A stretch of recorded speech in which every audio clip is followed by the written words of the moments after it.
തുല്യതയുടെയും സാമൂഹ്യനീതിയുടെയും കാര്യത്തിൽ സംസ്ഥാനത്തെ ഉന്നത വിദ്യാഭ്യാസ മേഖല ബഹുദൂരം മുന്നിലാണെന്ന് ഉന്നത വിദ്യാഭ്യാസ സാമൂഹ്യനീതി വകുപ്പ് മന്ത്രി R. Bindu. Sreekaryam college of engineering ട്രിവാൻഡ്രത്തിൽ ജിയോ ടെക്നിക്കൽ റിസർച്ചിന്റെയും ടെസ്റ്റിംഗ് സെന്ററിന്റെയും ഉദ്ഘാടനവും പുതിയ മെൻസ് ഹോസ്റ്റലിന്റെ ശിലാസ്ഥാപനവും നിർവഹിച്ച് സംസാരിക്കുകയായിരുന്നു മന്ത്രി. സംസ്ഥാനത്ത് 1,00,000 കോടിയുടെ വികസന പ്രവർത്തനങ്ങൾ കിഫ്ബി വഴി നടപ്പിലാക്കിയെന്ന് ചടങ്ങിൽ അധ്യക്ഷത വഹിച്ച കടകംപള്ളി സുരേന്ദ്രൻ എം.എൽ.എ. പറഞ്ഞു. കോളേജ് ഡയമണ്ട് ജൂബിലി ഹാളിൽ നടന്ന ചടങ്ങിൽ പാങ്ങപ്പാറ വാർഡ് കൗൺസിലർ ദീപ സുരേഷ്, സാങ്കേതിക വിദ്യാഭ്യാസ വകുപ്പ് ഡയറക്ടർ ജയപ്രകാശ് പി, പൊതുമരാമത്ത് വകുപ്പ് executive engineer Muthukumar, principal Suresh K തുടങ്ങിയവർ പങ്കെടുത്തു.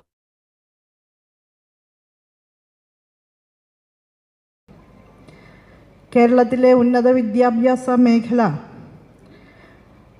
വളരെ അടിസ്ഥാനപരമായ മാറ്റങ്ങളിലൂടെ പ്രയാണം ചെയ്യുന്ന ഈ വേളയിൽ നമ്മുടെ ഉന്നത വിദ്യാഭ്യാസ മേഖലയിലെ ഏറ്റവും ശ്ലാഘനീയമായ സാന്നിധ്യങ്ങളിലൊന്നായ കോളേജ് ഓഫ് എഞ്ചിനീയറിംഗ് ട്രിവാൻഡ്രം അതിൻ്റെ വികസന വഴികളിൽ പുതിയ നാഴികക്കല്ലുകൾ നാട്ടുന്നതിലുള്ള സന്തോഷം ഞാൻ ആദ്യമായിട്ട് രേഖപ്പെടുത്തുകയാണ്.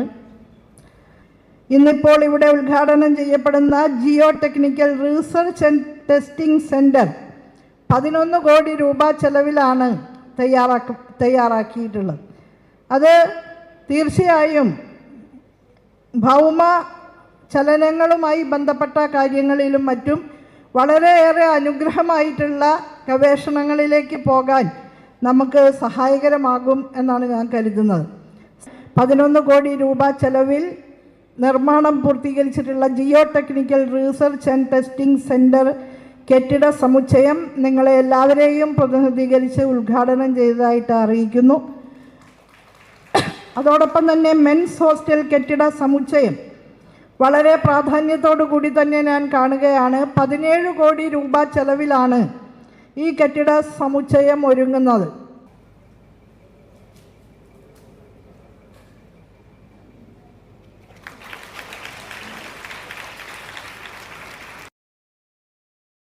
ഇവിടെ സാങ്കേതിക വിദ്യാഭ്യാസ വകുപ്പിൻ്റെ നേതൃത്വത്തിൽ നടന്ന തീവ്രമായിട്ടുള്ള പരിശ്രമത്തിനൊടുവിലാണിപ്പോൾ 17 കോടിയിൽ പരം ഉറുപ്പിക ചെലവഴിച്ച് കിഫ്ബിയുടെ സഹായത്തോടു കൂടി പുതിയ ഹോസ്റ്റൽ മന്ദിരത്തിൻ്റെ നിർമ്മാണ പ്രവർത്തനങ്ങൾ ആരംഭിക്കുന്നത്. നമ്മുടെ സംസ്ഥാനത്തിൻ്റെ കഴിഞ്ഞ 10 വർഷക്കാലം എന്ന് പറയുന്നത് ഉന്നത വിദ്യാഭ്യാസ മേഖല, പൊതുവിദ്യാഭ്യാസ മേഖല, അടിസ്ഥാന സൗകര്യങ്ങൾ മെച്ചപ്പെടുത്തുന്ന കാര്യത്തിലൊക്കെ തന്നെ അത്ഭുതകരവും അതിശയകരവുമായിട്ടുള്ള മാറ്റങ്ങൾ ഉണ്ടാക്കിയ 10 വർഷമാണ് കടന്നു പോകുന്നത്.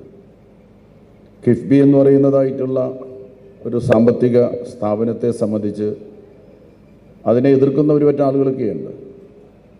പക്ഷേ കിഫ്ബിയിലൂടെ നമ്മുടെ സംസ്ഥാനത്തിൻ്റെ അടിസ്ഥാന സൗകര്യ വികസനത്തിന് വേണ്ടിയിട്ട് ഗവൺമെൻറ് ഇതുവരെ ചെലവഴിച്ചിരിക്കുന്നത് 1,00,000 കോടി രൂപയാണ്. റോഡുകളായി, പാലങ്ങളായി,